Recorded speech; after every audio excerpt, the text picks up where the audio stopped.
मित्रांनो, महाराष्ट्रामध्ये सर्वात चांगली योजना म्हटलं तर ती योजना म्हणजे बांधकाम कामगार योजना।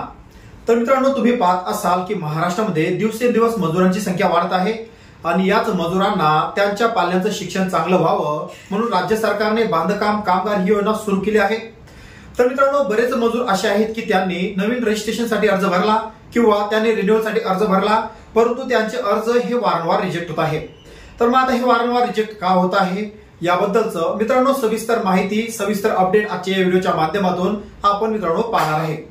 तर मित्रांनो, नेमके तुमचे अर्ज का रिजेक्ट होत आहे, याच्या मागचं नक्की कारण काय आहे आणि यासाठी उपाययोजना आपल्याला काय करायची आहे, मित्रांनो A to Z सोल्युशन आजच्या व्हिडिओच्या माध्यमातून तुम्हाला आज आपण सांगणार आहे।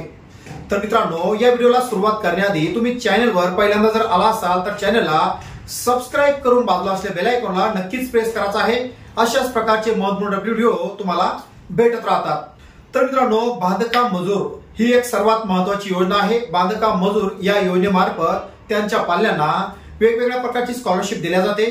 बांधकाम कामगारांचा कामावर असताना अपंगत्व आल्यास किंवा इतर कोणता प्रॉब्लेम झाल्यास त्यांना वेगवेगळ्या प्रकारच्या योजना राज्य सरकार कल्याणकारी मंडळातर्फे त्यांना मिळवून देताना दिसत आहे। त्याचबरोबर आमदार असेल, खासदार असेल यांच्या मार्फत सुद्धा बांधकाम मजुरांना वेगवेगळ्या योजनांचा लाभ वाटप करताना सुद्धा तुम्ही महाराष्ट्रभर पाहिला असेल। तर मग आता बांधकाम कामगार ही योजना एकदम सर्वात महत्त्वाची योजना म्हणून अशाच पद्धतीने मानल्या जात आहे। त्याचबरोबर लाडकी बहीण योजना ही राज्य सरकारची 2 नंबरवर असलेली योजना आहे। तर मित्रांनो, या व्हिडिओचं थंबनेल तुम्ही पाहिलं असेल की बांधकाम कामगारांचे अर्ज सुद्धा हे रिजेक्ट होत आहे। तर मग आता हे रिजेक्ट का होत आहे मित्रांनो, याचं सोल्युशन आपण पाहणार आहे। तर चला करूया या व्हिडिओला सुरुवात। तर मित्रांनो, बांधकाम कामगारी योजना तुम्ही जर नवीन अर्ज केला असेल तर तुम्हाला मेसेज असा आला असेल की तुमचं 90 दिवसाचं प्रमाणपत्र व्यवस्थित नाही किंवा तुमचा जिल्हा हा चुकीचा आहे। त्याचबरोबर ज्या मंडळींनी रिन्युअलसाठी अर्ज भरला आहे त्यांना सुद्धा तुमचा तालुका हा चुकीच्या पद्धतीचा आहे, तुमच्या तालुक्यामध्ये हा अर्ज करा। हा सर्वांना सर्वात जास्त मित्रांनो प्रॉब्लेम येत आहे। तर मित्रांनो, चिंता करू नका। तर यामध्ये सर्वात महत्त्वाचं सोल्युशन असं आहे की तुमची बांधकाम कामगार योजनेची जी प्रोफाईल असेल ती प्रोफाईल तुम्हाला सर्वप्रथम लॉग इन करून घ्यायची आहे। त्या प्रोफाईल मध्ये तुमचा तालुका कोणता आहे हे सर्वप्रथम तुम्हाला पाहायचं आहे। काही मंडळींना असं होत आहे की ते बुलढाणा जिल्ह्याचे रहिवासी आहे परंतु काम करण्यासाठी संभाजीनगरला गेले असेल, नांदेडला गेले असेल, पुण्याला असेल, इतर कोणत्या जिल्ह्यामध्ये गेले असेल तर तिथला तालुका हा चुकीचा आहे। तर त्यांनी तिथलंच रजिस्ट्रेशन केलं आहे, त्यामुळे त्यांचा तालुका तिथला टाकला गेला, त्यामुळे त्यांचे अर्ज आता रिजेक्ट होताना दिसत आहे।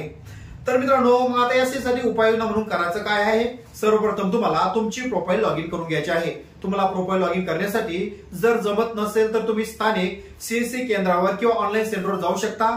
तर त्या ठिकाणी तुम्हाला तालुका चेंज करण्यासाठी रिक्वेस्ट टाकायची आहे। तर रिक्वेस्ट टाकत असताना त्यासोबत तुम्हाला काही महत्त्वाचे कागदपत्र सुद्धा अपलोड करणं गरजेचं आहे। तर तुम्हाला सर्वप्रथम तुमचा आधार कार्ड, राशन कार्ड आणि बांधकाम पावती हे 3 कागदपत्र मित्रांनो त्या ठिकाणी अपलोड करून तुमची प्रोफाईल अपडेट करायची आहे। आणि प्रोफाईल अपडेट केल्यावर तुमची त्या ठिकाणी तालुका जर चेंज झाला नसेल तर तुम्हाला पुन्हा एकदा रिक्वेस्ट टाकून तुमच्या बांधकाम कामगार कार्यालयामध्ये मित्रांनो त्या ठिकाणी जाऊन तुमचा तालुका त्या ठिकाणी चेंज करून घ्यायचा आहे। तर मग आता तालुका चेंज करण्यासाठी किती कालावधी लागतो, तर मित्रांनो याला कुठल्याही प्रकारचा कालावधी नसल्यामुळे तुम्ही डायरेक्ट 1 ते 2 मिनिटांमध्ये सुद्धा तुमचा तालुका त्या ठिकाणी चेंज करू शकता। तर मग आता होत काय आहे, तुमचा तालुका जर चेंज असेल तर तुम्हाला कुठल्याही प्रकारचा स्कॉलरशिपचा अर्ज सुद्धा करताना सर्वात मोठा प्रॉब्लेम येत आहे। तर हा तालुक्याचा तुमचा प्रॉब्लेम त्या ठिकाणी जर सॉल्व्ह झाला तर तुम्ही कुठल्याही प्रकारची स्कॉलरशिप त्या बांधकाम कामगार योजनेमार्फत मित्रांनो घेऊ शकता। आणि मित्रांनो, हा झाला तुमचा पहिला प्रॉब्लेम। आणि दुसरा प्रॉब्लेम असा आहे की बरेच बांधकाम मजूर हे दुसऱ्या जिल्ह्यामध्ये असेल किंवा स्थानिक जिल्ह्यामध्ये असेल परंतु त्यांचा जिल्हा हा दुसऱ्याच्या जिल्ह्याच्या अंडरमध्ये काम करताना दिसत आहे। तर याचा सर्वात मोठा प्रॉब्लेम हा जळगाव जिल्ह्याला मित्रांनो येत आहे। तर जळगाव जिल्ह्यामधील बऱ्याच नागरिकांचे, बऱ्याच बांधकाम कामगारांचे मित्रांनो मला मेसेज येत आहेत, फोन आहेत की सर आम्ही आमच्या बांधकाम कामगार कार्यालयामध्ये गेले असता आमचा जिल्हा हा दुसऱ्या जिल्ह्यामध्ये काम करताना दिसत आहे। तर आता हे बऱ्याच कामगार मित्रांना माहित नाही।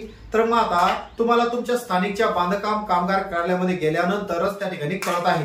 तर तुमचा अर्ज त्या ठिकाणी रिजेक्ट झाला, तर तुमचा अर्ज हा रिजेक्ट का झाला, तुम्हाला कोणत्या प्रकारचा मेसेज आला हे सर्वप्रथम मित्रांनो तुम्हाला समजून घ्यायचं आहे।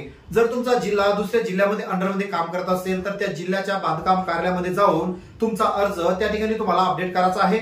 त्याच नंतर तुम्हाला बांधकाम कामगार योजनेचे इतर मित्रांनो लाभ घेता येणार आहे। तर अशा प्रकारे तुमच्या प्रोफाईल मध्ये जाऊन तुमचं त्या ठिकाणी तुम्ही पाहू शकता। जर तुम्हाला तुमचं प्रोफाईल अपडेट करायचं असेल तर तुम्ही घरबसल्या सुद्धा तुमच्या मोबाईलवर करू शकता।